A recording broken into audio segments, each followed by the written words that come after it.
Hello, everyone. This is Rob Golfi with REMAX, the Golfi team. Welcome to the Golfi Real Estate Show with host Stephanie Vivier. Hello, Rob. Happy Real Estate Show Day. I love this day. I was just saying that I was going to be coming down to do the show with you, and the person I was talking to said, "Oh, I love talking about real estate," and I said, "I do too. I learn something every time I talk to Rob." So excited for another show. Absolutely. You know what? The funny thing is, it's surprising that how many people actually track the market. And it just like it in one way or another, people are always watching the market, and it's crazy how that people follow it, and there's so much information online. But I want to talk about one thing first, is that we have a coaching business for real estate agents, and we put on an event. It's called Win in Any Market, and basically we put this at the Cineplex Junction Theater in Mississauga. So we try to rotate it around. We had Sal Gualtieri, Director and Senior Economist for BMO Capital Markets, and Greg Casey, Regional Risk Manager. I guess they call it Saigon or Sagan. And we have different presenters and different people on there, but they were talking about the economic thing that's going to happen. And one of them said, and this is their opinions, right? They're not going to, say anything, bad, like, they're waiting. Like the older generation, the only way market's going to change over with those people is when they die, really, because they're never going to leave, right? Like our parents' generation, they'll stay right to the end. They never moved. They bought it in the 60s, 70s, and they stay. But he was saying that there will be a shortage down the road. When everybody does come back to buy a house. Like, even though nobody is coming right now, everybody's kind of sitting back, watching, waiting. Interest rates, they did another drop this month, and people are just kind of watching and not doing anything, and it's hard. And Carney is basically, like trying to keep the economy, not going into going to a recession or anything. So he's, they're dropping the interest rates. Will we see 2.5%? I don't think so. On a couple of my investment properties, I just renewed at 4.25% for 5 years, which I think is a fair, good number. Now I don't have to worry about the mortgage being any different for the next 5 years. It's locked in and it's done. But so you didn't do the variable on that, because I know you've talked in the past where you'll usually go variable. This time you went fixed? I went fixed variable. I'm not sure what that is, but it's locked in at 4.25% for 5 years. Yeah, I didn't go variable. You know what it is? Because I know I'm going to keep these properties for a long time, and I don't want to think about it. I know the mortgage payments are going to be that much, and what I'm collecting for rent is way more than what the mortgage payments are. Even though at the 4, I had these ones at I think at 2.5 or whatever percent before, and with that interest rate, it paid down a lot of equity, which was fantastic. But yeah, so a lot of my mortgages are coming up. I did have my mortgage on my one building, my biggest investment, and that was a big kick in the butt. That was a big one. So when it went from 1.5% to 2% to, like, I think 4 or 5%, yeah, that changed my numbers big time on a monthly basis. But you know what? That's the risk you take when you own investment properties. But my building is worth a hell of a lot more than what I paid for it. So in the long run, down the road, I'll benefit from it. So it's what we operate as the main office in. I've got 5 different offices throughout Hamilton, Halton, Niagara, but yeah, the big one is the main office. Yeah, it's pretty big mortgage on it. And we know the Golfi team's not going anywhere, so you're not worried about having to unload that building at all. Interesting, that you bring these experts to your win in any market event. So an economist and a risk manager. What was your sense? Like, what did you learn from them? What was your takeaway? I learned that, you know what, it's going to be tough. Like, it is going to be tough for a lot of people. And I think the only people that suffered through this, I would say, real estate economy is the ones that purchased in 2021 and 2022. I really do feel that and they plan on moving, it's going to hurt them the hardest, and their mortgage payment. I was reading, I think there was something online that somebody bought a place for $1.7 million in Oakville, and they tried to sell it, couldn't sell it. The bank, I think a private lender took it over because they had a mortgage on it, and it just sold around just a little over $1 million. And Ooh. so that's a huge, huge drop.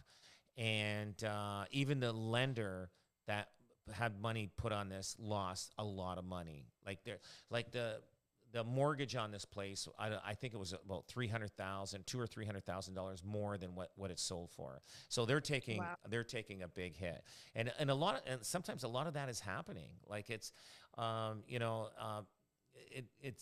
it's not a lot, but it is. We're hearing a lot of stories, and that people that are walking away and say, "Listen, I can't keep up with the payments because of the interest rates," and they overpaid, and especially if you bought in the first 3 months of 2022, which was the peak of the peak of the peak, and closed on it in May, June.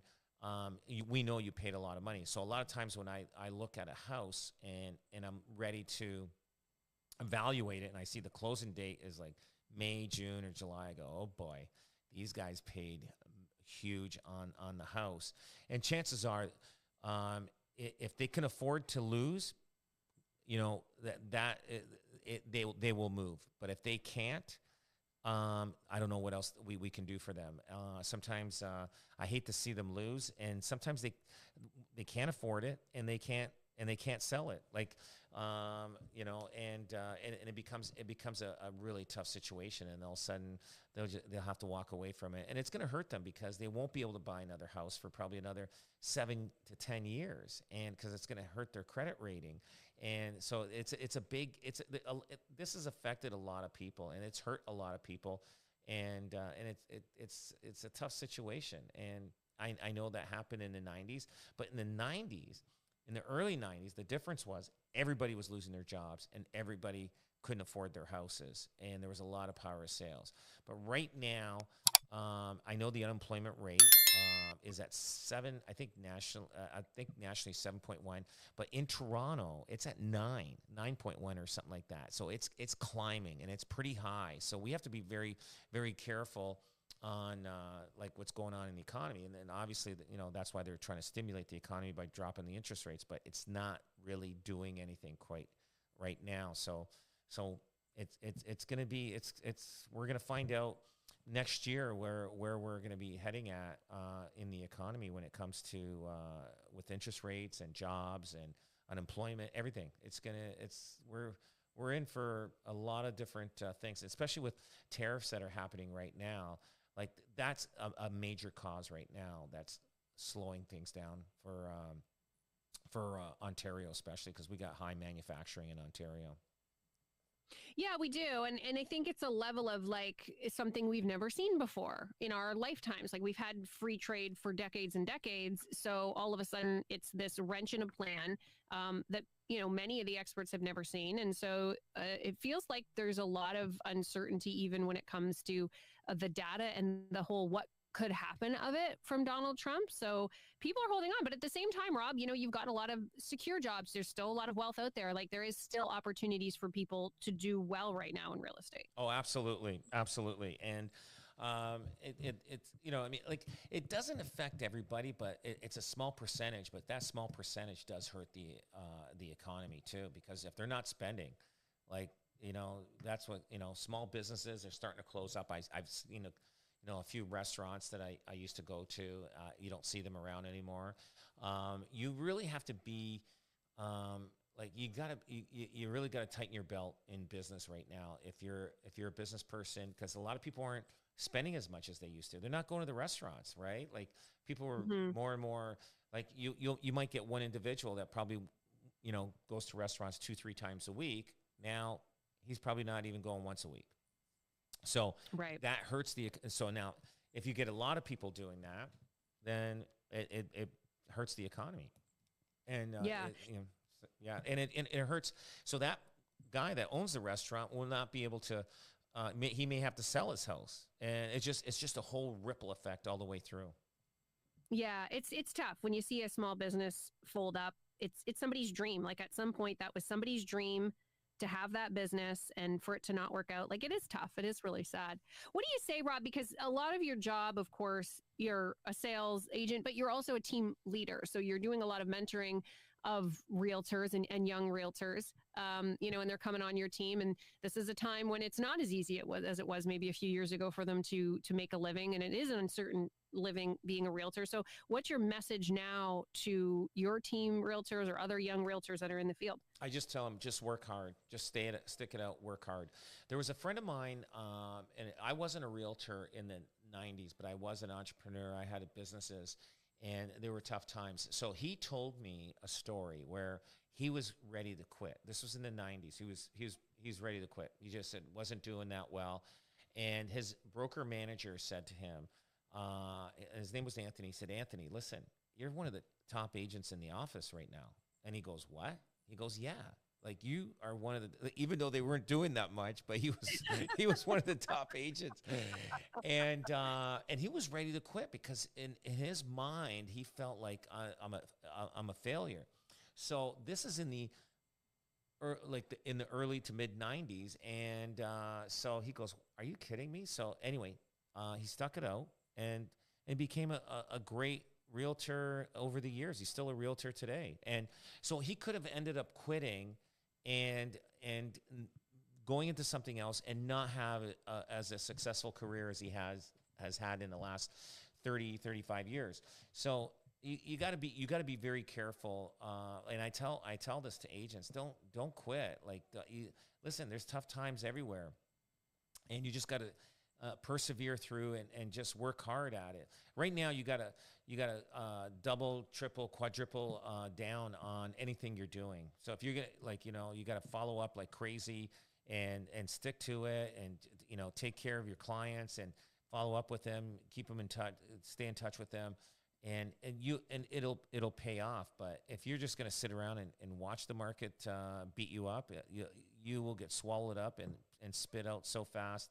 And you're going to end up not being happy on the next direction in your life that you're going to end up going to. This is a great career for anybody that wants to do it, but you're going to have to work hard. There's nothing easy out there. If you want to, have a good lifestyle and work hard at it, you can do it through real estate. Well, I mean, that's some great advice there for, I think, anybody in general, right, Rob? Because like you said, like there are tough times, but you got to have tough people. Tough people make it through tough times. So I think that's some great advice that you just gave, people who are realtors and otherwise, because even if it's not your career, we all go through it from time to time. Okay, we will talk opportunities for buyers, and I don't like the winter word, but it is coming. And if it means we've got some good things on the way, Rob's going to share that coming up in just a moment. This is the Golfi Real Estate Show. I'm Steph Vivier. Stick around. This is News Talk 610 CKTB. Are you worried about selling your home on time and for the most money? Hi, I'm Rob Golfi. Every year we invest millions of dollars in our advanced marketing system, ensuring your home is seen by tens of thousands of potential buyers. We don't just hope it sells, we make it sell. Welcome back to the Golfi Real Estate Show. I'm Steph Vivier. Rob Golfi is with us today from the #1 real estate team in Canada, the Golfi team. All right, Rob, we talked a little bit about maybe the question marks that are out there in the market right now, but not all doom and gloom. There's some opportunities for buyers coming up in the winter months. Tell us about it. Yeah, so the winter month present it's strategic opportunity for home buyers due to the combination of less competition, motivated sellers, lower prices, and a chance to assess a home's winter performance too. So I sent you a what do you call it? The last 3 years of uh, um, average price. Right. Okay, now if you look at 2022, or actually, yeah, 2022, Mm-hmm. and January of 2022. You can see after January, well, actually, 2022 was a bad month. Let's go at the bottom of 2022. Now, December. Now, the average price was 661,000 in December. January 2023, it was at 668, but then for some reason, and this is the Niagara one. It did pick up, but then if you go to December of 2022 and January of 2024, see how it's lower than it picks up in February, March, Yeah. and then Yeah. That's sort of how it goes every year. it does. It does. So, Okay. so now the opportunity of this year is that there's even a greater inventory than previous years. So, like, look at December of 2024 at 698,000, and January of 2025 674. Right. There's opportunity there for buyers. If and it seems to slow down, and you will find a good property, and you will make equity. You will build equity within 3-4 months. Like, look at it. January, the market dropped to 674,000 in January, and then it spiked up to almost as high as 718 in May. So Hmm. it is jump. And I always talk about that, especially in higher end markets like Burlington. You can make $100,000 just buying in January of the year. Close the deal. Basically, take possession in March and put it up for sale, and you probably make $50,000 to $100,000, depending on the price point of the house.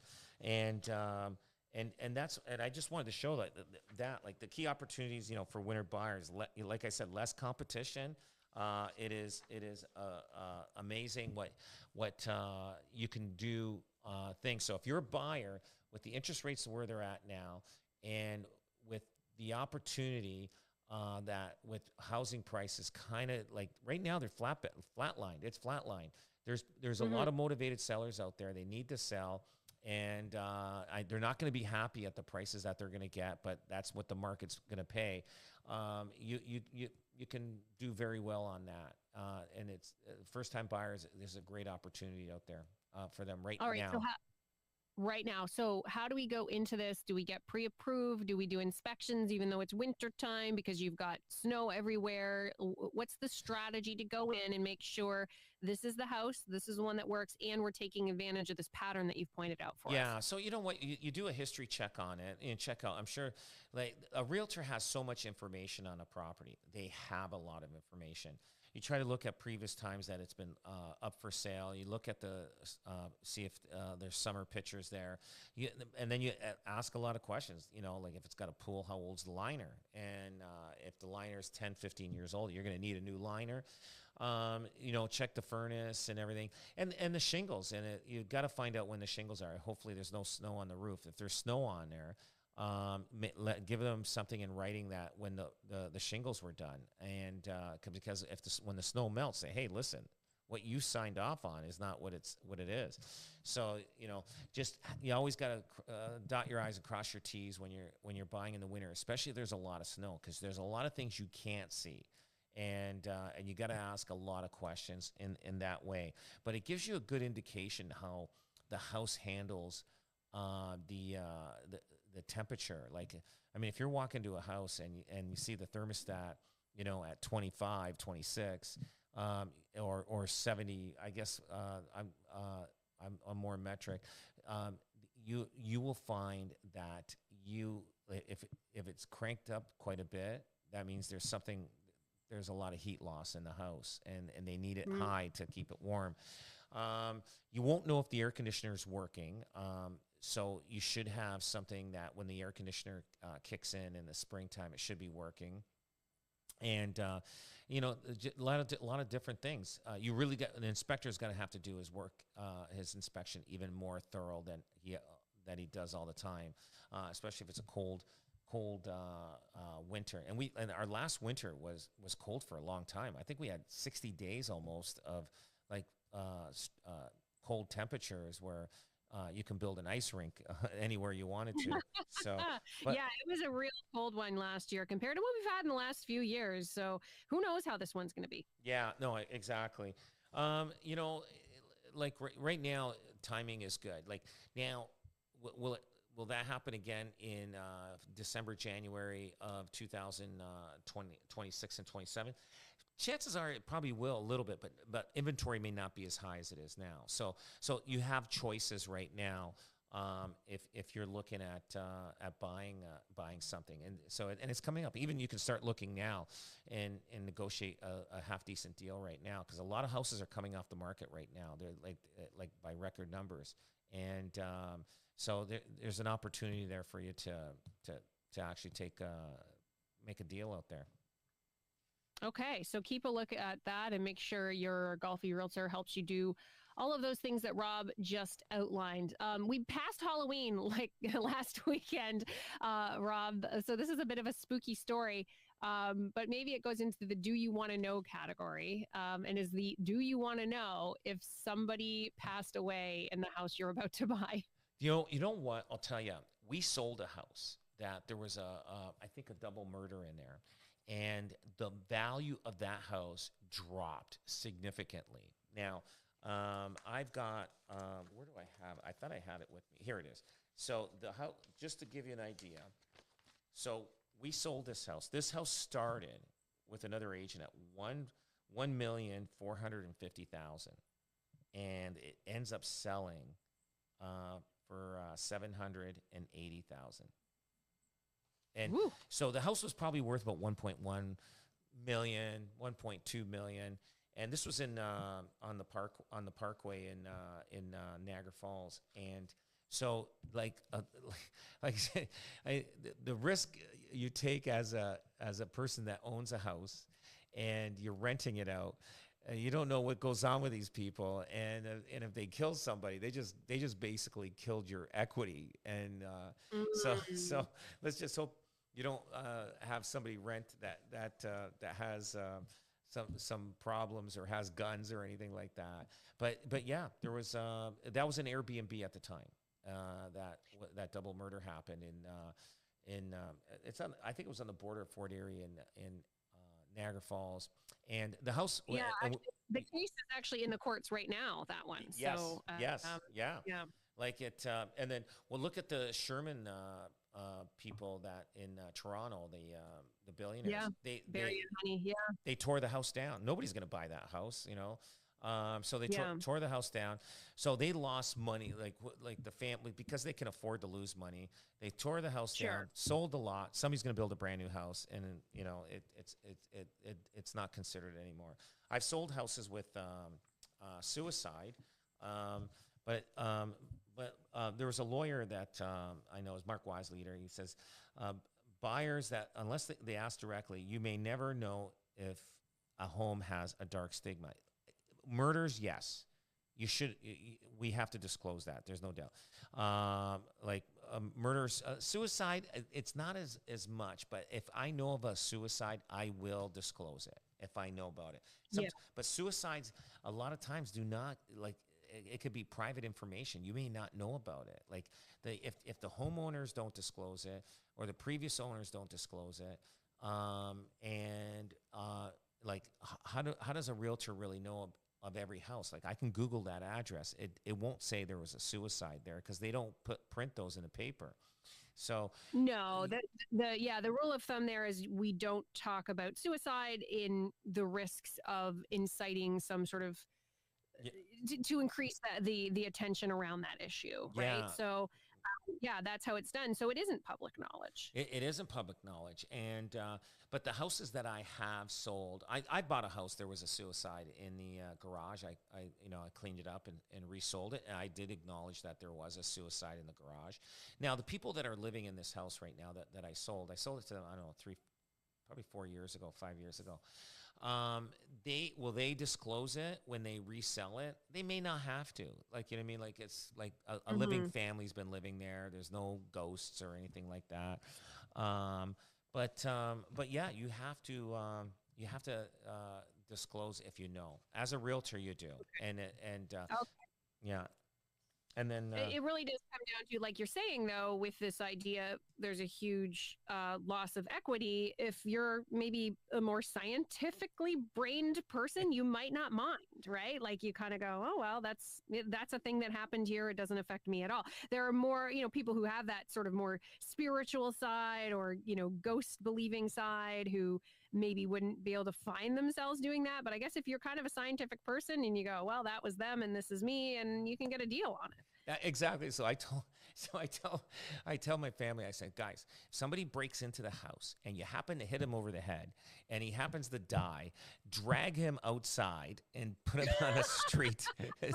Just make sure he dies on the street, not in your house, because it's going to cost you a lot of money. So you know how there there's a lot of crime happening, and we're supposed to let these people that break in, help themselves, give them, help yourself to the fridge, go upstairs, take whatever you want, But if you happen to hit one on the head and he happens to fall down and you think he's going to die, drag his body out on the road so he can die on the street.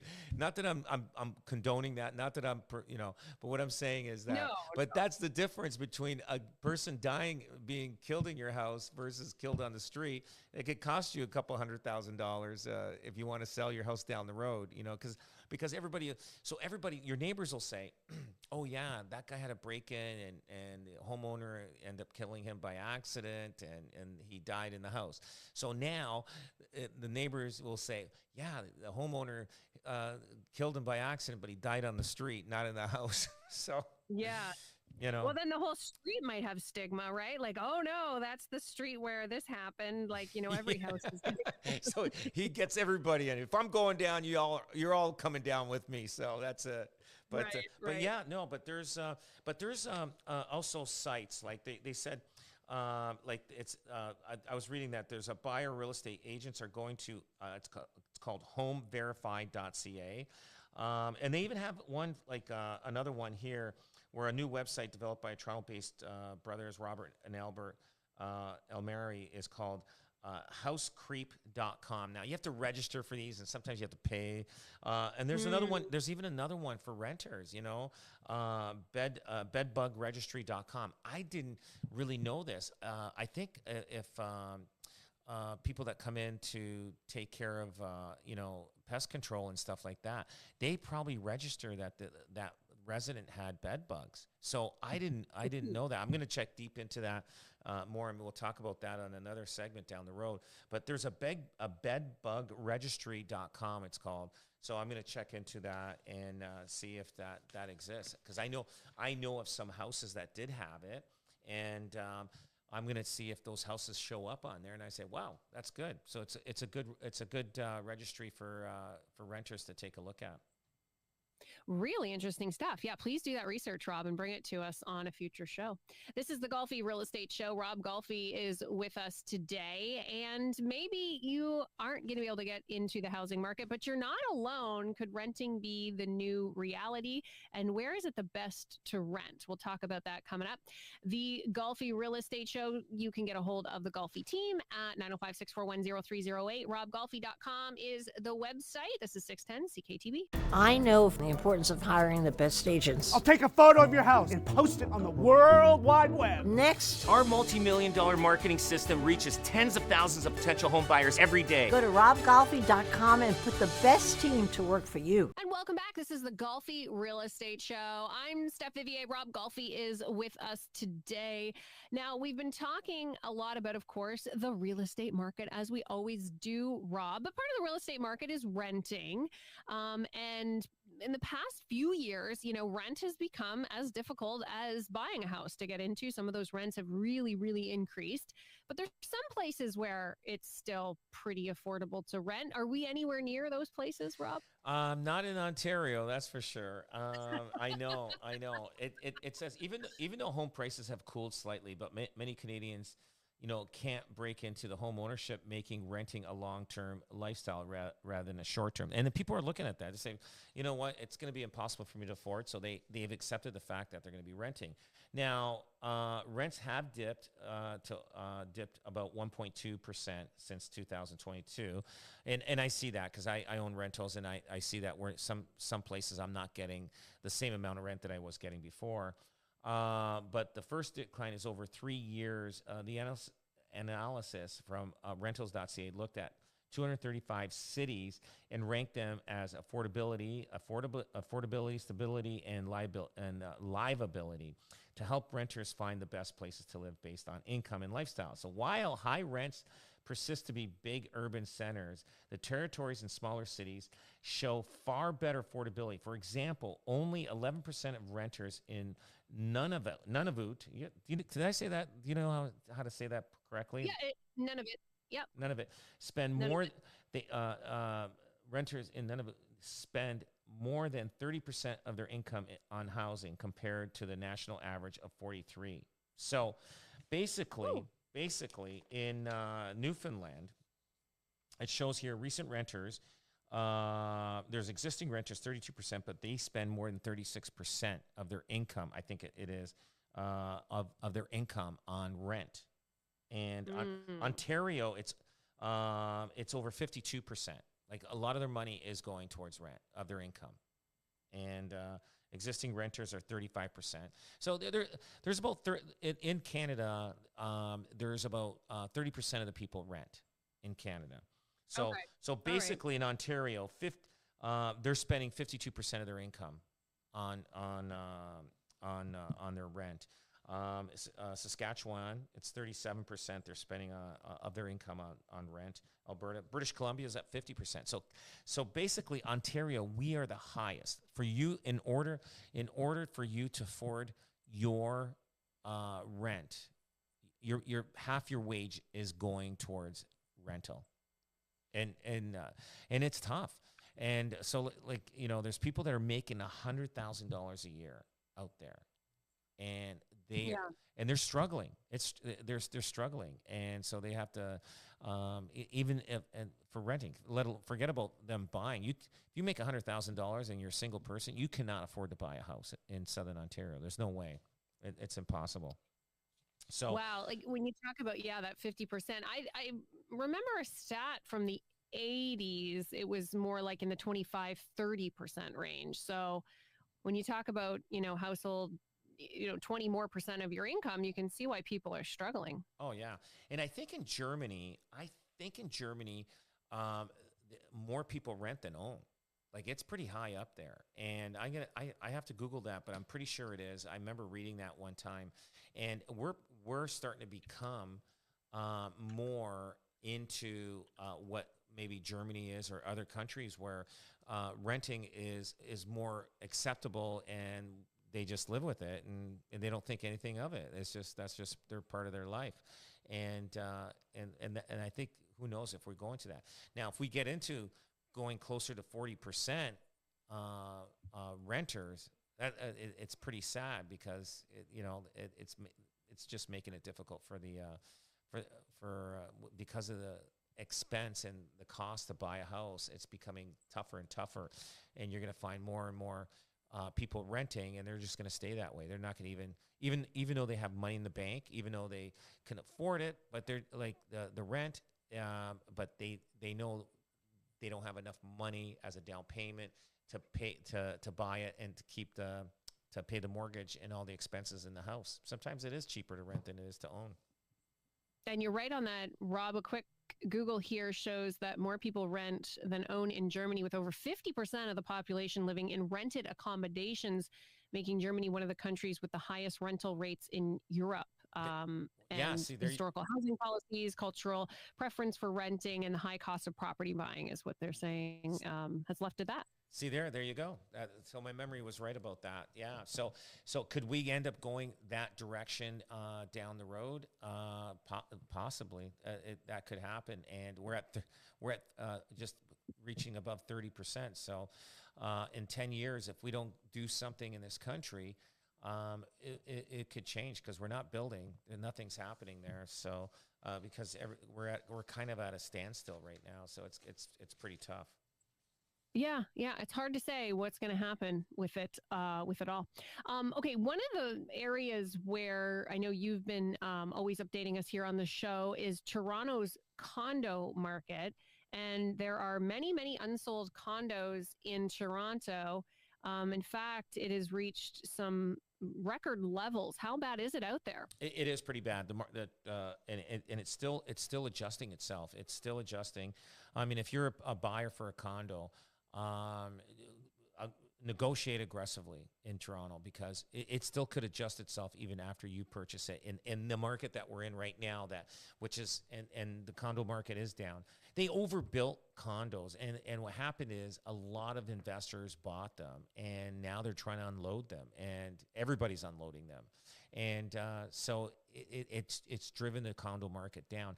And there's a lot of tiny condos that they built, and people don't really want them, right? Like they're just like they're not even one bedroom. Sometimes they're bachelors, and if they are a one bedroom, like you barely got enough room to move around or anything like that. But they've built so many small ones, and because they built small ones, they wanted to make it affordable. But now people don't want them, and I think the smallest condo that you can build in Toronto, that a developer can build, I think it's like 268 square feet. And that's tiny. That is tiny. that is tiny. I think you have the toilet, the bathtub, and everything, and the living room, and everything's all open right there. Just one square room. Isn't that a jail cell? 268 square feet. It's a jail cell for two people. It's like, for sure. If you can, that's one of those relationship tests. If you can live in 250 square feet for a year together, you might just be made for each other without, tearing each other apart. Especially in the winter, Rob, it's like, it occurs to me, it takes so much more to live in Canada because, you need all these coats and you need all these boots. It's all different seasons, right? So you just end up with like a lot of stuff. Oh, absolutely. Like, I mean, you really have to be like, you really have to watch what you buy. Like, you can't just go to the store, hey, I'll put this on my counter, I'll buy this little picture frame. You don't even have room for a picture frame to put anywhere. And they'll make the bedroom small that you can't put a queen size bed. You have to put a twin or like a double size bed, and you barely got room to put probably a dresser in there. Like they are so small. And so people don't want those. But the thing is, the whole condo market is down. It's going to be a while. Like in Hamilton, I know 2 buildings, actually maybe 3. They built them to sell them as condos, and they have to convert them into rentals because nobody wants to buy them. And in Toronto, there's a lot of that happening. They're like, if the richer the man, the richer the person, he built on spec, meaning he started building without selling them yet, right? So because he had the money to do it, he had the money, so no problem. But what happens is they couldn't sell them, so now that very wealthy developer is not going to be so wealthy anymore because he's got all his money tied up in there, and he's losing money because he thought he was going to sell them. So like, when you build a condo, like to me as a developer, it's a scary thing, unless you have the sales. And even now, like people aren't closing their deals. People can't afford to. Like, people cannot afford to buy the house that they take possession of a house that they bought 3-4 years ago. They just can't. Like, lives change, people change in life. Investors are all struggling themselves. They're crying the blues, and now the developers are crying the blues because nobody's going through with the deal on the condo that they bought 3-4 years ago. A lot of this is a big whole shakeup in the industry, and especially in the condo industry. The Toronto condo industry is taking a big hit. Now, eventually it will pick up, because we still have a shortage, but nobody wants the tiny condos. But the other condos, eventually they'll end up selling, and they'll end up doing well when things turn around. But right now, timing for you buying a condo in Toronto, like you hold the cards right now. You hold the cards. Well, and for a long time, it was a good bet, right? That's why the developers did this, because they were making money for years and years and years. Like, that was the way everybody was going. It's, the kind of thing, Rob, where you want to go, okay, well, what is next? And will the condo market come back? Like, will there be that appetite for it? I think a lot of it had to do with people not having to go to work, right? You didn't have to work downtown or live downtown Toronto anymore because you could work from home, right? So people moved out of the city. Absolutely. From 2020... from 2000 up until 2022 or even 23, 2020, 2000 to 2021. So we're talking almost over 20 years. Investors would go in, a condo development goes up, they buy 5 condos. And just before it closes, they would flip it. They'd buy another one. Right. They buy another 5 at a different project. They buy another 5 different projects. So for 21 years, even 22 years, if you were an investor that bought condos to reflip them or reassign them, you made money. You made money for 20, 21, 22 years. Now, all of a sudden, those guys that bought now, they're in trouble. And they're the investors. And again, I've said this before, condos are built because of investors buying them, because they buy them in 2, 3, 5, 10 at a time. And because they were flipping them. And now you're not going to see them buying any new projects. So condos are not going to be going up. It's going to be a while before the pain and suffering of them having condos now that they had to close, and before they jump into the market again. So so whatever's left over, whatever they have right now, eventually will get sold. There'll be inventory for people to buy, and once that gets clogged and completely sold, then they'll start building again, and that's when the market will go. Once we get through this market now, we'll have another 20 years of good economics. This is the time right now where a lot of millionaires will be made in these tough times, and they'll have a lot of growth to grow, to build and make a lot of money in the next 20 years, and it could be even longer, more than 20 years, because the last time it was the 90s where a lot of people had a hard time, and then after that, a lot of people became wealthy. Well, we're in a little bit of a transition here, right? As a country, we just had the federal budget, and it really did signal a shift in how we do business as a country. And so there's going to be that pain while we transition from the market of, all of our exports going to the U.S. are really putting, the 3/4 of our exports in that basket. And so as we shift, but there will be a future, right? Like, after that all gets figured out, time will go on. Like, this isn't the end of things. And that's, I think, an important message right now. Oh, absolutely. Yeah, it's not the end of things. I know, there's a lot of changes. This is kind of like a big flushing of different things. Everything's got to get back on track. And the country has got to, like, we're going through a couple of different things. Economics of what's happening in the marketplace, and 2, tariffs. And that's kind of like you're kicked to the ground now because of the economy with the housing market and everything. And then now you're on the ground on your knees. Now you're getting kicked with the tariffs, and so that's what's killing us. And a lot of jobs have been lost because of tariffs. And until they make a deal, nothing's going to be settled. So Carney and Trump, they have to make a deal. And once they make that deal, you're going to see change. Good changes will happen. Well, we continue to talk about it here on the Golfi Real Estate Show. Rob, always a pleasure. Thank you so much for your time. Well, and thank you. Absolutely. This has been Rob Golfi. I'm Steph Vivier, and this is the Golfi Real Estate Show. Find out more about the Golfi team today at 905-641-0308 and robgolfi.com. This is 610 CKTB.